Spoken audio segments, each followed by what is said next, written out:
Parenting may very well be the hardest job there is, and almost certainly the most important, raising other human beings. It feels overwhelming at times to be a parent. I find that most mothers and fathers are really wanting the guidance, the knowledge, the tools to best meet their children's needs.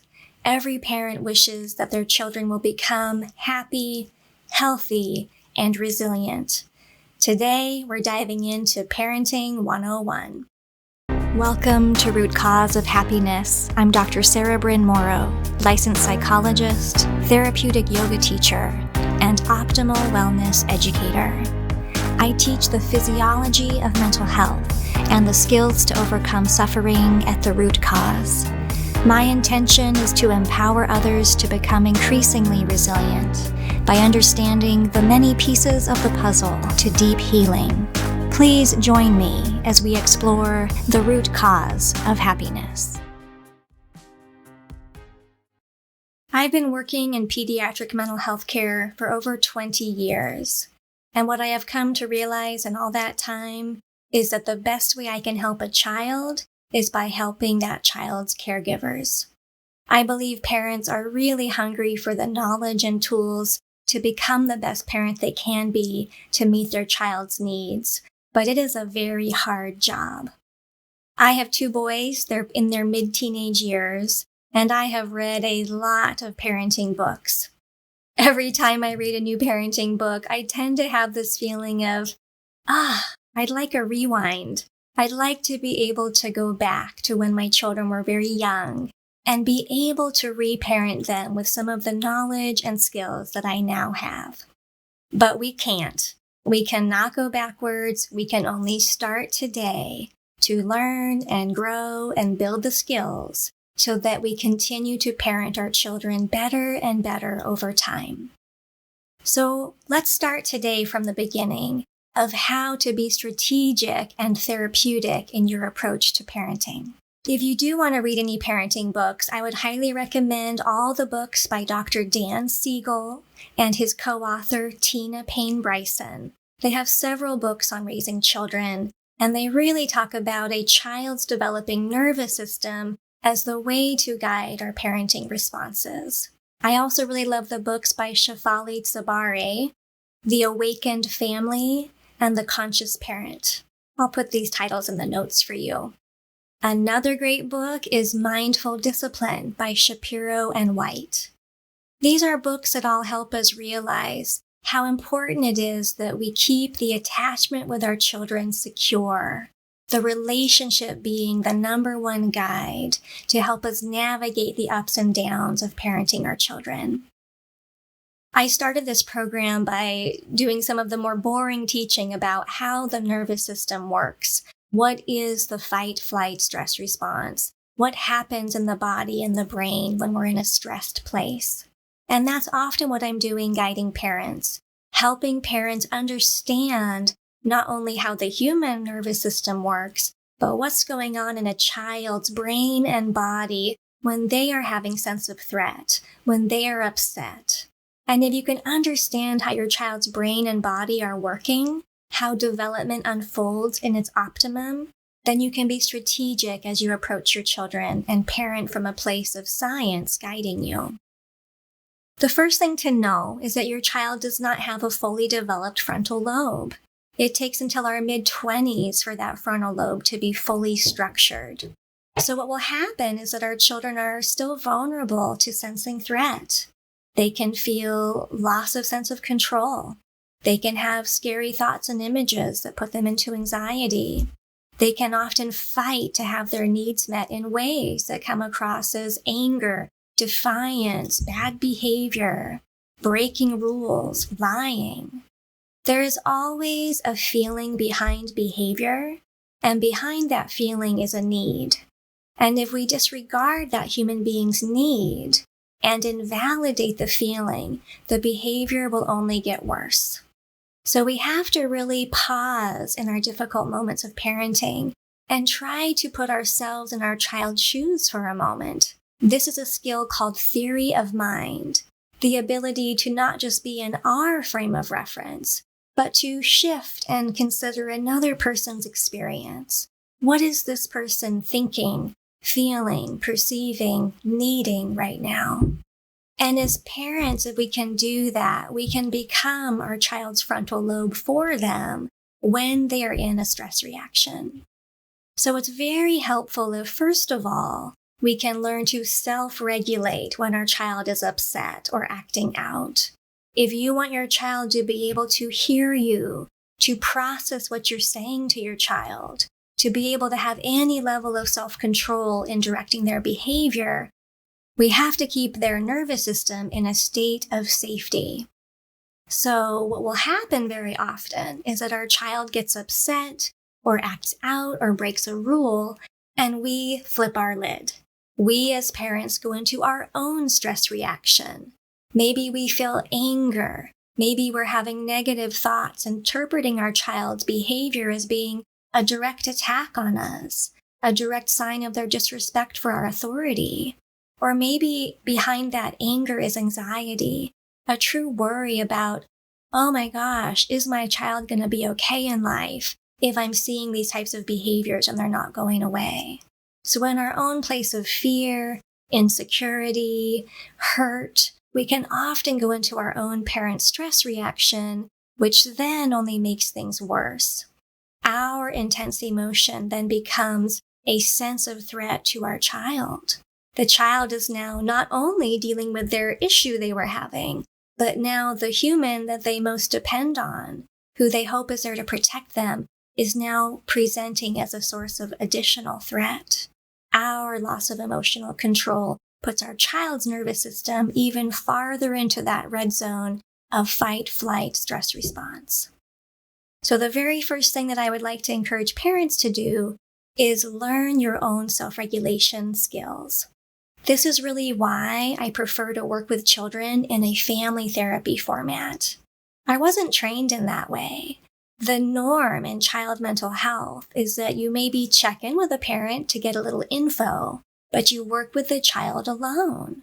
And maybe if you're doing due diligence, you follow up with that parent and give them a little bit of a recap on the session. But very rarely are parents included in the therapy itself. And over the years, what I came to realize is that in order to meet that child's needs most effectively, most efficiently, I need to help the parent learn how their own nervous system works, build their own tools for resilience and self-regulation, and then know how to follow up with their child, building those tools themselves at home. A parent is all day, every day with their child. I might see a family only a couple times a month. And so rather than teach a child in isolation, I prefer to work with parents and children together. It also creates a sense of safety for that child, realizing that they're not being targeted as the one with the problem, but the whole family has work to do. That we as a family are sharing these struggles, and we each have a role. We each have a piece of the puzzle to helping that family become happier and healthier and to make life easier for everybody. So I typically work with parent and child together, especially early on as we go through the initial education about how the nervous system works and where we can build effective coping skills. If you haven't watched Class 1 and Class 2, I really recommend all of my students start with building that foundation of knowledge about how the nervous system functions. So as a parent, we have to learn to calm before we communicate. So what will happen is a problem arises, a misbehavior, or our child's acting out somehow. We feel stressed as a parent, and we tend to want to bulldoze through the issue. We tend to very quickly, impulsively react, and often use our fear and intimidation through our own stressful emotions to try to force that child to comply, to listen, to learn. And that approach is just not very effective. We have to first calm, then communicate, so that the frontal lobe is turned on, and therefore our communication can be effective, and our child's brain can actually be in a state in which it is receptive to learning. So imagine your child is in a full-blown panic attack. They're really freaking out and having a major meltdown. Would that be a time to say, hey, let's practice multiplication tables. Let's learn a new hard math skill. It would not make sense to try to teach a distressed child complicated math. The reason for that is because we cannot learn. We can barely pay attention or focus when our brain is in that red zone of stress reaction. So we have to calm down first if we want our communication to work, if we want our child to actually be able to physically hear us, process, and choose a better response, and learn how to do better next time. So in order to do that, there's different strategies. It starts with your own self-regulation as a parent. Don't dive in impulsively. Pause. Take a moment for yourself. Of course, if our child is doing something unsafe, we have to quickly intervene. But usually we can take a moment to hesitate, to choose our own breath, to choose our own thoughts, and make a decision, an informed decision about how can I best confront my child and talk about this issue that's just happened. So first we calm ourselves down. Then we can communicate with our child in a way that they can hear us. We don't want to become a signal of threat. So one thing we might do, especially with younger children, is get physically low.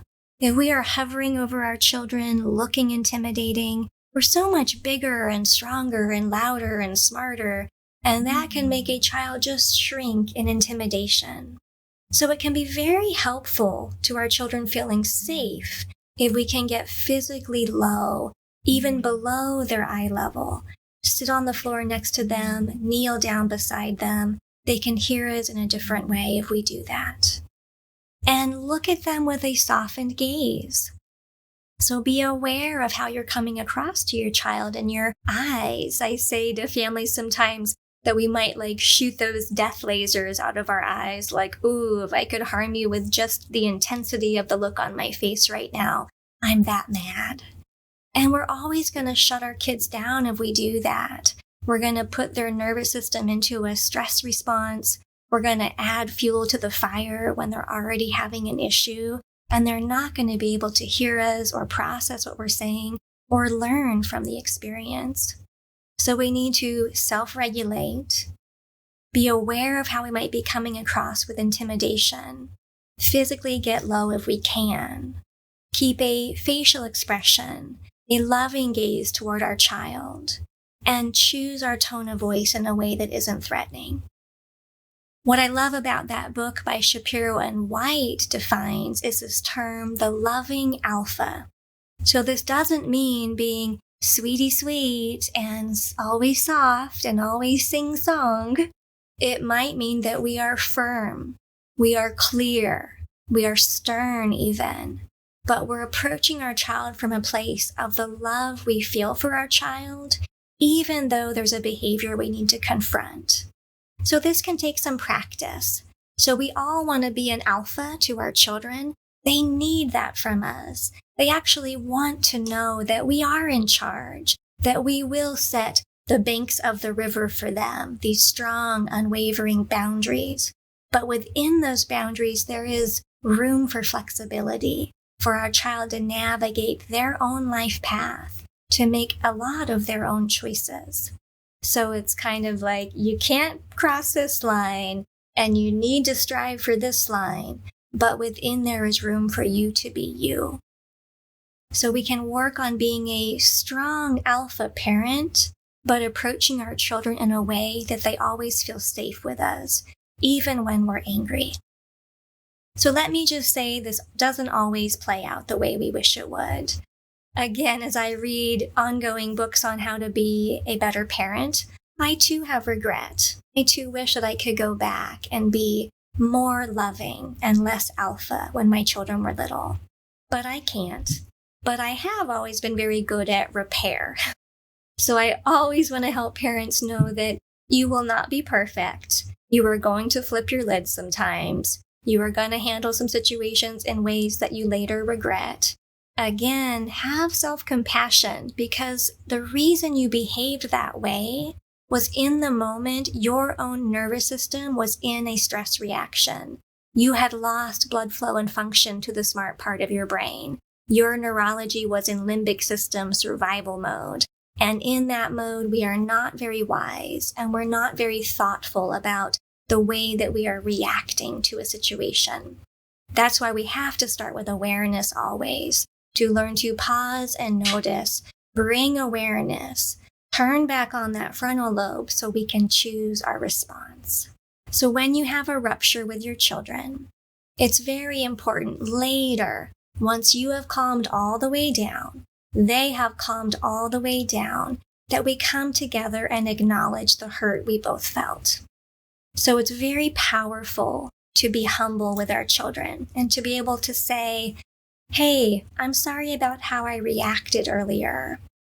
I was really upset when you did whatever. And I'm sorry I didn't handle my feelings better. If I could go back, I would have taken a moment to just calm myself down and then try to talk to you about what happened. I'm still learning my own coping strategies in life, but I am trying to learn to do better. I hope that you forgive me for losing my temper. I feel I need. And then we create space to invite our children to express to us, how are they feeling? What do they need? Or in that moment of rupture, what were they feeling and needing from us? And even though we can't rewind and redo that issue, what we can do is make a plan together for next time. Hey, next time we're both feeling that way, what do you think we can do to handle that in a way that works better and feels better for both of us? So repair is very helpful in allowing our children to realize that not only are they imperfect and still learning and growing and figuring out how to handle these big human emotions, but so is my parent. My big, strong, smart dad is still learning how to handle his anger when he is stressed. My mom, even though she's so amazing, still has moments where she has a meltdown too. And it allows our children to feel more safe in their vulnerability, to realize that there's nothing wrong with them, that sometimes they freak out and have a meltdown or act out in ways they later regret. So we have to try to keep things in balance in our children's stress response as we navigate problems, but inevitably it won't always go well. And then we need to find time to repair, to just express each of our feelings, each of our needs, and a plan for each of us to do better next time. Another thing I always recommend to parents is don't overtalk. So there's an acronym, and I can't even remember which book it came from, but it stands for W.A.I.T, which is Why Am I Talking? I tend to overtalk, and I've really had to cue myself on that in my parenting moments. Sarah, just pause, listen, be present, but don't dominate the conversation. So as a parent, sometimes we feel almost obligated to always be teaching, always be correcting, sharing our wisdom. And often our children are just overwhelmed. They just truly would like to tune us out because it's just overstimulating them. It's too much for their brain to take in. So pause and tell yourself, just wait. I can listen. I can respond later. Or I can share what I want to share in small pieces over time. I don't have to go on and on right now. I can be short and sweet, give my child a little bit of loving reassurance that, yeah, there's a little issue here, but don't worry, we're good together. I'm fine, you're fine, we love each other. And I can come back and have more conversation about this later, when we're both feeling calm, when there really isn't a recency of an issue between us. So catch your over-talking as a parent and realize that there is no urgency to teach. You can continue to explain things in little bits across time. In order to help our children regulate their own emotions, knowing that they don't have a fully developed frontal lobe, one thing we can do is help put into words their feelings and their experience of a big stressful event. So we want to teach our kids how to say, I feel this way, Remember, we name it to tame it. If I can label emotion, it calms it down because I'm turning back on that smart part of my brain where I can self-regulate more effectively. And why it is ideal to have our children be able to verbalize their own emotions, they may not be able to, or they may simply not be willing to. I've worked with a lot of children who are very resistant to labeling their feelings, but we as parents can do that for our children. So what we can do is put ourselves again in that place of theory of mind to contemplate my child's inner experience of, why are they acting this way? What is the feeling? Can I identify the need? Why is my child doing this behavior? And then we can verbalize out loud to our child our best guess about what we think they are going through. So we might say something like, I can tell you're really, really upset right now. It's really frustrating when you and your brother are having a hard time sharing. Or, I know you're really nervous about going to the dentist. Almost everybody feels a bit of anxiety having to go to the dentist. We're always worried, what if it hurts?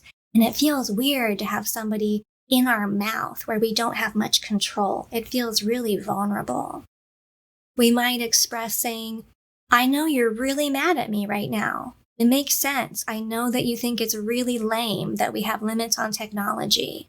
I understand that you're mad at me, and I'm sorry, but I have a job to do to make sure that you stay healthy. So depending on the situation, there's different ways that we can put our child's feelings into words, validate their emotions. We always want to say yes to emotion and validate the feeling. We don't choose emotion. Emotion happens. It shows up. And it's never our fault or wrong. It might be a false alarm, but it's still very real for the person feeling it. We might be overreacting, but it's not our choice. Our nervous system is overreacting in misperceiving level of threat.